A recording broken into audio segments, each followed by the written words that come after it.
Well, welcome back again this week to an analysis behind the news.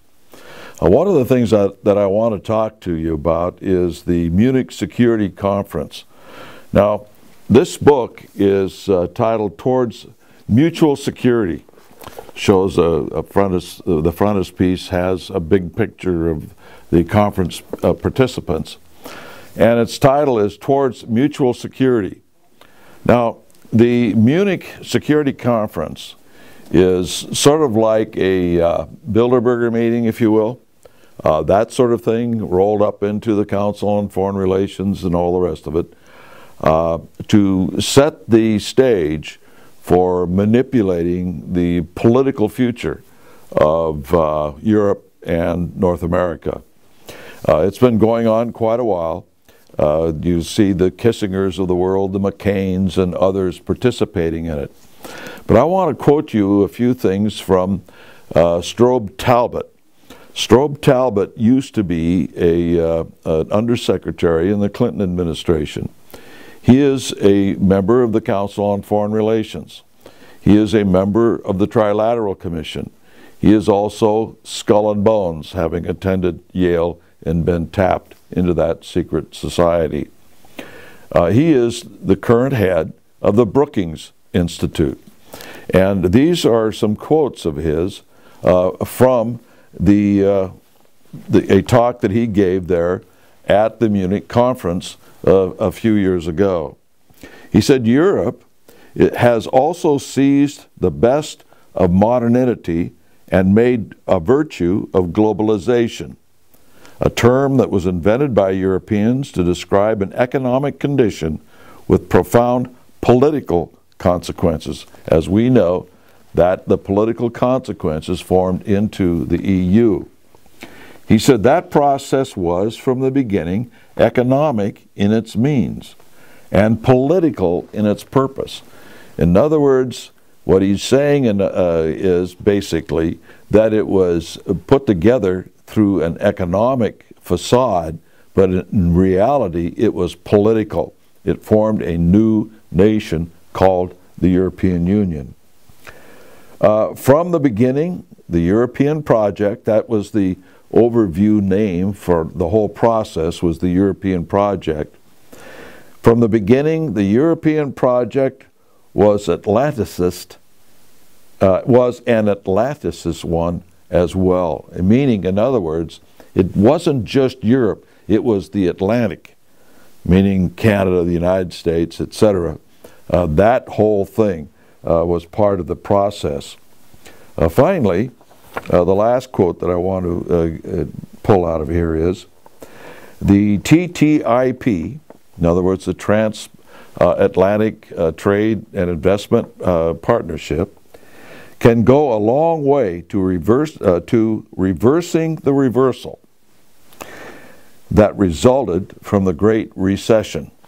In other words, what he's saying is we need America to be part of the European process through the TTIP so that we can reverse the Great Recession by bailing out Europe with the Federal Reserve. The interesting thing is that all of this stuff works together. Too often we look at things through a small lens instead of seeing a large vista of what's going on.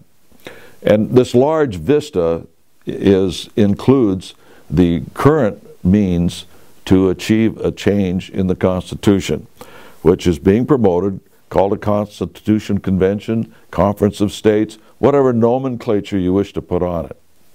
And one of the things that's going on is that the Brookings Institute, in other words, Strobe Talbott, the head of the Brookings Institute that I just talked about as a participant in these Munich conferences and wanting the United States and Europe to merge, is being courted by for the brain trust of the Compact for America, one of the top 3 organizations with a conservative image, to promote a Conference of the States or Constitutional Convention.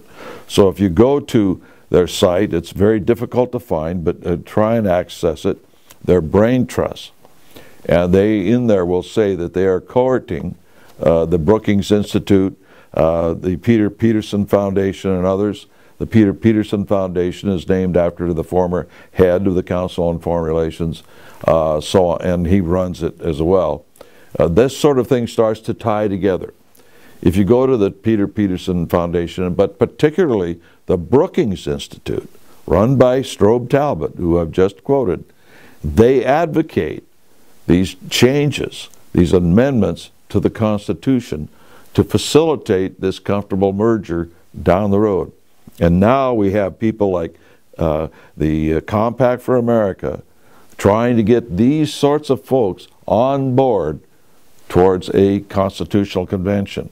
It all starts to come together. It all starts to work together. And we see many of these institutions, by the way, that are part of the brain trust, part of the advisors, part of the endorsers of a constitutional convention, also are behind the trade deals, these partnerships, so-called, the TPP and the TTIP. And they do mean partnerships. And again, as he points out, these things started out as an economic initiative, but ended up being a political one.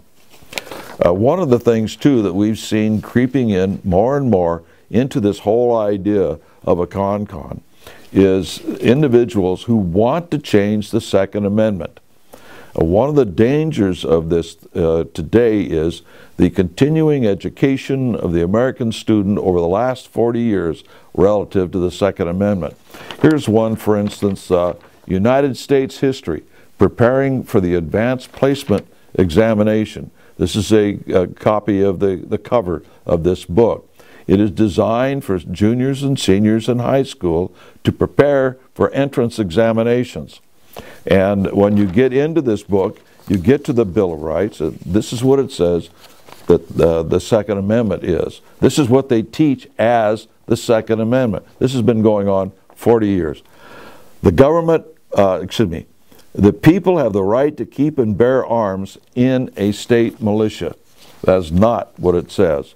And so that's the kind of philosophy that we see creeping in more and more into the mind, into the American psyche as to what the Second Amendment is. Very dangerous if these individuals want to change the Second Amendment to include the words in a state militia, which is what they've been talking about. Another one, a paper from the Council on Foreign Relations, the European Union as a model for regional integration. And when you read this, they tell you that what it is, that they say that the TTIP is an essential step for regional integration. And they also say that what we need to do is to merge the United States, Canada, and Mexico into one nation, the old North American Union concept again, as part of this regional integration with Europe and the United States. And the same way with this paper from the Council on Foreign Relations, North America, Time for a New Focus. And in here it's a pretty thick document. In here they promote the idea of these trade partnerships and how they need them not only to merge the United States into the European Union, but the United States, Canada, and Mexico working as a single entity, the old North American Union concept all over again. Another thing is that we see creeping into this is this one from the China Trade Extra. Now this is from the Chinese government. The European Parliament lays out TISA demands, including China participation. Now TISA is Trade and Services Agreement. And so basically what they're pointing out in here is increasingly the European Union Parliament is demanding that China become part of all of these negotiations vis-a-vis the European Union and other pacts and agreements that they're getting involved in, such as the TTIP. So all of this stuff is interwoven. The changes that they're trying to make in the Constitution and the cooperation between all of these organizations that are part of this so-called trade agenda, part of these regional integration, so on and so forth, are all beginning to work together now. We're beginning to see behind the scenes more and more of this going on. It's a little disconcerting. It's something we will bring out more and more as time goes by. Until next week, we'll see you then.